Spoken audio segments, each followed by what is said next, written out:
Welcome to my channel केच on learning mathematics में एक बार फिर आपका स्वागत है। तो स्टूडेंट, हम जो चैप्टर कर रहे हैं class 10 chapter number 8 trigonometry, very very important chapter students. तो चैप्टर नंबर 8 जो है वो ट्रिग्नोमेट्री, जिसमें हम पार्ट 3 वीडियो पहले बना चुके हैं, जिसमें से ट्रिग्नोमेट्री की इंट्रोडक्शन फर्स्ट पार्ट में, सेकंड पार्ट में ट्रिग्नोमेट्री रेशियो को डिस्क्राइब किया था। उसके बाद लास्ट वन हमने पार्ट 3 में उसके शॉर्टकट ट्रिक्स और फार्मूलेस को हमने डिस्कस किया था। तो वेरी वेरी इंपॉर्टेंट जो फार्मूले थे वो पार्ट 3 थे, जिनका लिंक आपको डिस्क्रिप्शन में मिल जाएगा तीनों पार्ट्स का, और आई बटन पे भी आपको दिखा, आप उनको जरूर जाके देखें और आपको वहां से वो सारी ही इंट्रोडक्शन जरूरी है, क्योंकि आगे हम तभी चल पाएंगे जब आपके पार्ट 3 क्लियर होंगे। तो आज जो हमारा टॉपिक है वो class 10 chapter number 8 trigonometry tables. तो very very important, class 10th +1 +2 high क्लासों में बच्चों को वो ट्रिग्नोमेट्री वैल्यू याद नहीं रहती है। तो ट्रिग्नोमेट्री टेबल में जो वैल्यू है उसको कैसे याद करना है, तो मैं आपको क्या करूंगा इस पार्ट्स में, कैसे उसकी वैल्यू बनी, कैसे ये ट्रिग्नोमेट्री टेबल बना। तो ये आपके पास मैंने एक टेबल बना दिया है, class 10th chapter number 8 trigonometry value of some specific angle. तो जो सम स्पेसिफिक एंगल होते हैं, जैसे आ गया टी रेशियो, अब कितने एंगलों की बात करते हैं, तो मैं हाथ पे जो बताता हूं 0 डिग्री, 30 डिग्री, 45, 60 एंड 90, ये 5 एंगल है। तो मेरे जो थंब होता है, आपकी कितनी फिंगर्स होती है स्टूडेंट्स? 5 फिंगर। तो 5 एंगलों की याद करें, 0 डिग्री, 30, 45, 60 एंड 90, जितनी आपकी फिंगर है उतने सम स्पेसिफिक एंगलों के बारे में इस वीडियो में हम डिस्कस करेंगे, जिसमें से हमारे sine theta, cos theta, tan theta, cot theta, secant theta. तो ये थीटा जो है विद रिस्पेक्ट टू जो एंगल है थीटा, उसकी जगह पे 0 डिग्री, 30 डिग्री, 40, 60 और 90 इसकी वैल्यू पुट करेंगे तो उसकी वैल्यू क्या रहेगी, उसको हम कैसे स्टेबल ये बना हुआ है तो उसको हम स्टार्ट करेंगे। तो उसको शॉर्टकट ट्रिक्स के साथ हम स्टार्ट करेंगे। तो स्टूडेंट, वीडियो शुरू करने से पहले अगर आपने मेरे चैनल को सब्सक्राइब नहीं किया तो प्लीज उसको सब्सक्राइब जरूर करें और बेल आइकन का बटन दबाएं, जिससे कि नेक्स्ट वीडियो की नोटिफिकेशन आप तक पहुंचती रहे। और वीडियो को लाइक जरूर करें और कमेंट करें, जिससे कि हम नेक्स्ट वीडियो बनाने के लिए हमें और अच्छा लगता है और हमें नेक्स्ट वीडियो जल्दी से बनाने को। और वीडियो को पूरा देखना है, वॉच फुल वीडियो, तो आपका हर एक कंसेप्ट तभी क्लियर होगा जब वीडियो को आप पूरा देखते हैं। तो चलते हैं बोर्ड में और इस टेबल को बनाते हैं। तो चलो, सबसे पहले स्टूडेंट ये आ गया ट्रिग्नोमेट्री। तो सबसे पहले आपके पास से देखो कितनी 1 2 3 4 5 6 ट्रिग्नोमेट्री वैल्यूज है। तो 6 है और 5 फिंगर की तरह आपके स्पेसिफिक एंगल है। तो इन सभी इतना बड़ा टेबल याद करने के लिए सिर्फ मैं आपको पार्ट 3 की जो वीडियो थी उसका थोड़ा हिंट लेंगे। और सबसे पहले हम यहाँ ये याद करेंगे, मैं यहाँ पे एक स्टार लगा दूंगा कि सिर्फ आपने एक ये साइन थीटा की वैल्यू याद करनी है, इसको बनाना है। और ये वीडियो अगर साइन थीटा की वैल्यू बन गई तो आगे उससे कैसे बने। तो सबसे पहले स्टूडेंट आपके लिए मैं जैसे सबसे पहले यहाँ पे लिख रहा हूं साइन थीटा। अब साइन थीटा को शॉर्टकट करने से स्टूडेंट काउंटिंग आती है आपको। तो सबसे पहले आपको पता आपका 0 डिग्री है, तो काउंटिंग हम 0 से, सबसे पहले कौन सी वैल्यू 0, तो 0 से काउंटिंग शुरू कर दो।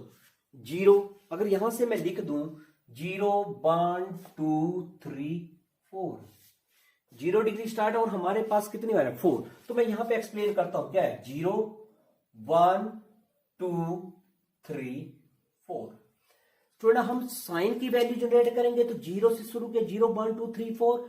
अब 0 से स्टार्ट किया तो लास्ट डिजिट क्या है 4। तो हम यहां से क्या करेंगे, 4 से इसको क्या कर देंगे डिवाइड, सभी को 4 से डिवाइड कर दिया। क्लियर है एवरीबॉडी?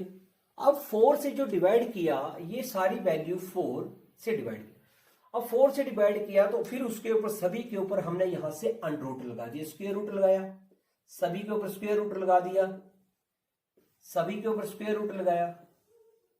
ये हमने यहां से इसके ऊपर क्या लगा दिया स्टूडेंट्स, स्क्वायर रूट लगा दिया। अब देखो 0.4 को कर दिया तो इसकी वैल्यू जो है, तो ये आपके पास क्या आ गई 0। अगर 0.4 किया तो 0. अगर न्यूमरेटर 0 तो ये पूरा जब स्क्वायर रूट करेंगे तो क्या हो जाएगा 0। तो इसका मतलब 0। अब 1/4 तो स्टूडेंट 1 का स्क्वायर रूट क्यों होगा 1 और 4 का स्क्वायर रूट 2, तो वैल्यू क्या है 1/2। तो स्टूडेंट, यहां से जो मैंने टेबल में यहां पे आपको बताया था, अब इसमें हम वैल्यू लिखते चलेंगे। तो सबसे पहले देखो साइन जब हमारे पास आया 0 को 4 से डिवाइड किया तो क्या है 0। तो साइन 0 डिग्री जो होगा वो क्या होगा स्टूडेंट 0। साइन 0 डिग्री की वैल्यू आपके पास क्या होगी स्टूडेंट 0। फिर 1/4 आपके पास आया, तो 1 का स्क्वायर रूट 1 आया और इसका 2, तो sine 30 degree is equal to कितना है स्टूडेंट्स 1/2। क्लियर है स्टूडेंट, तो इसकी वैल्यू 1/2। अब नेक्स्ट है 2/4। अब देखो 2 को इससे काट दो, 1 और 2 कट कर दिया। अब 1 का स्क्वायर रूट तो आ गया 1 और 2 का स्क्वायर रूट क्या रह गया √2। तो इसका मतलब साइन 45 डिग्री की वैल्यू क्या होगी √2। Clear students.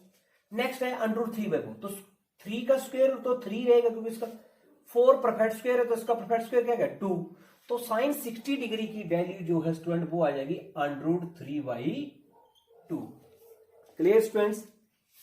अब इसमें 4 से 4 कट गया, क्या बचा 1, तो इसकी वैल्यू क्या आ गई 1 और साइन 90 डिग्री की वैल्यू क्या आ गई 1। स्टूडेंट देखो आपको मैंने सिंपल एक्सप्लेन कर दिया यहां से कि आपके पास जो वैल्यू है साइन की वैल्यू कैसे फाइंड आउट करते 0। एक बार मैं रिपीट करो क्या किया 0 30, तो 0 1 2 3 4 लिखा और 4 हाईएस्ट है, उससे क्या किया 4 से डिवाइड किया, सभी के ऊपर स्क्वायर रूट का साइन लगाया, कट करके देखा 0 डिग्री, तो साइन 30 की वैल्यू 0 और फिर साइन 30 डिग्री जो है 1/2, साइन 40 जब 1 से कट गए 2 तो स्क्वायर है √2 आ गया, और जब 3 का स्क्वायर रूट √3 और 4 का स्क्वायर 2 तो √3/2 वैल्यू, और 4 से 4 घटा तो 1 साइन 90 डिग्री 1। तो स्टूडेंट सबसे ज्यादा इंपॉर्टेंट आपको इतने पूरे टेबल को याद करने के बजाय अगर आप ये वैल्यू आप याद कर लेते हैं साइन की, तो सारी वैल्यू इससे रिलेशन में हो जाती है। तो सारी वैल्यू आ गई। और एक यहां मैंने रिमार्क लिखा इंपॉर्टेंट की पॉइंट कि साइन थीटा की वैल्यू आपने याद रखनी है स्टूडेंट की 0 to 1 इंक्रीजिंग ऑर्डर में होती है। तो ये याद वो 1 नंबर का, क्योंकि इस बार मल्टीपल चॉइस मतलब ऑब्जेक्टिव टाइप क्वेश्चन ज्यादा है, तो साइन की वैल्यू जो होगी वो इंक्रीजिंग ऑर्डर में होगी 0 to 1। देखो 0 से स्टार्ट हुई, फिर हाफ आया, फिर 1/√2 है, √3/2 1, मतलब इंक्रीजिंग 0 से लेकर 1। अंडरस्टैंड। तो स्टूडेंट ये आगे साइन की वैल्यू, अगर साइन की वैल्यू को आपको लर्न है स्टूडेंट्स, तो यहां से हम क्या करेंगे कोस की वैल्यू जो होती है वो उसके अपोजिट होती है बाय डिक्रीजिंग। उसकी 0 to 1 हुई तो कोस की वैल्यू होगी डिक्रीज ऑर्डर में 1 to 0। मतलब इस टेबल को उठाएंगे और बिल्कुल अपोजिट कर देंगे। 1 को उठाया 1 आ गया यहां पे, तो कोस 0 डिग्री क्या हो गया 1 √3, ये आपके पास √3/2।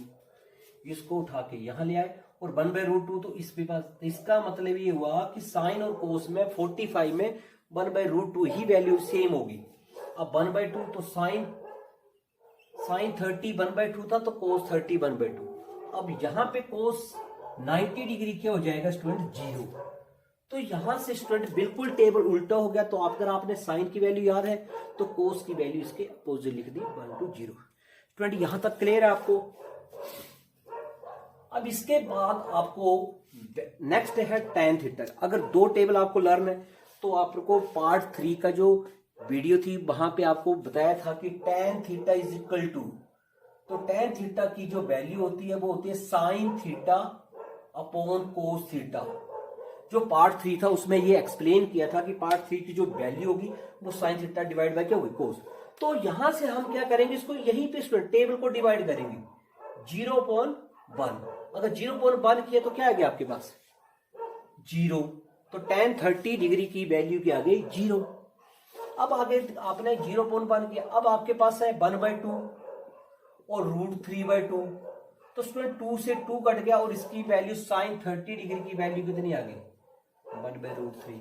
जब आपकी अंडरस्टैंडिंग होगी स्टूडेंट तो यही से पता लग जाए 2 से 2 कटा और 1/√3। आगे नेक्स्ट आपके पास आई 45। तो 45 के लिए 1√2 अपॉन 1√2। तो √2 से √2 कट गया और यहां से tan 45 डिग्री की वैल्यू कितनी आ गई 1। तो tan 45 डिग्री की वैल्यू 1 आ गई। उसके बाद नेक्स्ट आ गया स्टूडेंट्स √3/2 एंड 1/2। तो 2 से 2 बचा, क्या बचा √3।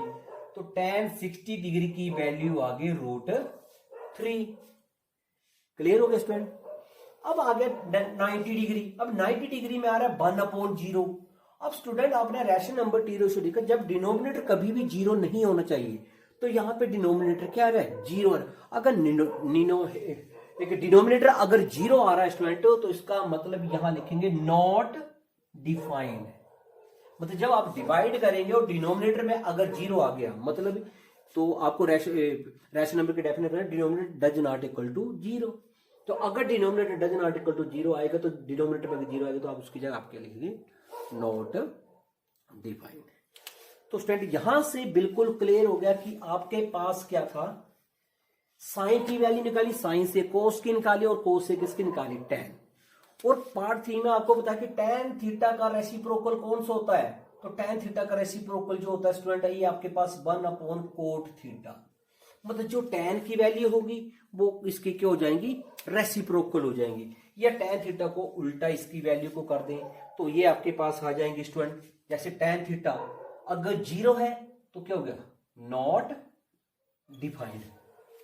1/√3 है तो इसका रेसिप्रोकल उल्टा हो गया, तो क्या आ गया, √3। 1 का उल्टा क्या होगा स्टूडेंट्स, 1। और √3 का अपोजिट क्या हो गया, 1/√3। और नॉट डिफाइंड होगा तो उसका अपोजिट जब क्या होगा, 1/0, तो 0.1 हो जाएगा। तो इसकी मतलब इसकी जगह क्या आ जाएगी, 0। तो ये स्टूडेंट आपके पास अगर टैन थीटा की वैल्यू अगर आपको क्लियर है, तो कोट थीटा उसका रेसिप्रोकल होता है, या इसको अपोजिट उल्टा कर दिया तो इसकी वैल्यू क्लियर है। स्टूडेंट ये हो गया। इससे स्टूडेंट आपको 8.4 एक्सरसाइज की प्रैक्टिस हो रही है कि कौन किसकी रेसिप्रोकल आइडेंटिटी होती है, इसमें 8.4 फार्मूले आपको क्लियर हो रहे हैं। उसके बाद आता है student secant theta. Secant theta किसका रेसिप्रोकल होता है, 1/cos थीटा। या सिंपल का सीकेंट इसका होता है, तो cos थीटा किसका हुआ, मतलब cos थीटा 1/सीकेंट थीटा। या secant theta is equal to किसका हुआ, 1/cos थीटा। तो इसका मतलब जो सीकेंट थीटा की वैल्यू है, यहां से अगर आपके पास मैं थोड़ा सा एक्सप्लेन करके आपको बता दूं, देखो टैन थीटा किसका रेशियो, कोट थीटा का, और कोस थीटा सीकेंट का। देखो कितना ब्यूटीफुल पैटर्न है, अगर इसको आगे पीछे नहीं कर रहा। और यहां से ये आपके पास साइन किसका रेसिप्रोकल, तो ये इसी प्रकार जैसे ये इसके दूसरे के क्या है, रेसिप्रोकल है। तो इसके साथ आपको वैल्यू भी लर्न हो रही है। अब यहां से आ गया सीकेंड, तो 1 आया, तो 1 का अपोजिट क्या होता है, 1। आगे क्या गया, कोस 30 डिग्री, तो √3/2, तो यहां आ जाएगा 2√3। सिर्फ कोस का उल्टा करना है, 1/√2 तो इसका क्या गया, √2। और 1/2 का उल्टा 2, और 0 का उल्टा क्या आता है स्टूडेंट्स, इसको लिखना है नॉट डिफाइंड। जो 0 आएगा तो उसका क्या आएगा, नॉट डिफाइंड। तो हमें कोस थीटा की वैल्यू पता होगी तो सीकेंट की अपने आप आएगी। उसके बाद आता है साइन। तो साइन की वैल्यू अगर आपको क्लियर है, वो तो साइन से तो सारा बना। तो साइन किसका रेसिप्रोकल होता है, तो कोसिकेंट जो होता है, कोसिकेंट थीटा, वो साइन का रेसिप्रोकल होता है। तो जो कोसिकेंट थीटा 0, तो 0 का मतलब हम क्या लिखेंगे, नॉट डिफाइंड। और 31/2 तो उसका क्या आ जाएगा, 2। और 1/√2 का क्या आ जाएगा, √2। और √2 का क्या है, 2√, ये आपके पास 3। और 1 है तो ये आ गया 1। ये इसको हम सीकेंट को, इसका रेसिप्रोकल भी हो गया, नॉट डिफाइंड। इसका अगर सीकेंट का अगर उल्टा कर दें तो वो कोसिकेंट की वैल्यू भी बन जाती है। तो नॉट डिफाइंड 2 यहाँ आ गया, √2 दिस। तो क्लियर हो गया स्टूडेंट। तो हमने यहां से ये जो ट्रिग्नोमेट्री टेबल ये आपके पास बना दिया। कैसे इसको बनाया ये आपके पास क्लियर है स्टूडेंट। सबसे पहले हमने साइन की वैल्यू ली, साइन की वैल्यू को 0 1 2 3 4 करके 4 से डिवाइड, साइन की वैल्यू आ गई तो उससे हमने किसकी बनाई, कोस की अपोजिट करके। और जब 1 से 2 बनी, उस जब साइन से कोस को डिवाइड किया तो टैन की वैल्यू बनी। टैन का रेसिप्रोकल क्या होता है, कोट, तो कोट की वैल्यू बन गई, तो 3 से 4 हो गई। और सीकेंट किसका रेसिप्रोकल था, कोस, तो कोस की जो वैल्यू आएगी उसका उल्टा करेंगे। और कोसिकेंट किसका रेसिप्रोकल, साइन का, तो उसका रेसिप्रोकल करके ये आपके पास वैल्यू रहेगी। तो स्टूडेंट ये वाला पैटर्न आपको क्लियर हो गया है। तो ये था एक ट्रिग्नोमेट्री टेबल को कैसे हम इसको बनाएं। तो इसका शॉर्टकट ट्रिक से सारा टेबल जब पेपर में आप जाते हैं तो इसकी वैल्यू आपको देखो चैप्टर नंबर 8 में आपको यूज होगी। चैप्टर नंबर 9 जो है जहां पे आपके पे एंगल ऑफ एलिवेशन डिप्रेशन हो, तो वहां पे भी 5 मार्क्स का क्वेश्चन आएगा, वहां पे इसकी वैल्यू की जरूरत पड़ेगी। तो वेरी वेरी इंपॉर्टेंट क्वेश्चन है। पेपर में जाके आप आंसर शीट पे जैसे फॉर्मूले एक साइन की वैल्यू लिख लो तो और वैल्यू सारी आपको बन जाएंगी। तो स्टूडेंट्स वीडियो कैसी लगी तो वीडियो आपको अच्छी लगी होगी, पूरा कंसेप्ट क्लियर हो गया, तो इसको पूरी वीडियो को अगर आपने देखा है तो आपको ये कंसेप्ट क्लियर हो गया होगा। आगे इसके अकॉर्डिंग आप क्वेश्चन सोल्व करेंगे तो आपको ये क्लियर आ जाएगा। तो इसके बाद जो हमारा नेक्स्ट पार्ट आएगा जिसमें आपको हाथ मैजिक, हाथ में जादू में हाथ के अंदर ही सारी वैल्यू को एक्सप्लेन करेंगे, तो उसके लिए नेक्स्ट पार्ट में आपको मैं लेके आऊंगा पार्ट 5 में। तो ये वीडियो आपको कैसी लगी? अगर मेरे चैनल को सब्सक्राइब नहीं किया तो प्लीज उसको जाके सब्सक्राइब जरूर करें और बेल जरूर दबाएं जिससे नेक्स्ट वीडियो की नोटिफिकेशन आपके रहे, और कमेंट और लाइक जरूर करें कि जिससे मुझे नेक्स्ट वीडियो अच्छा लगता है। तो थैंक यू।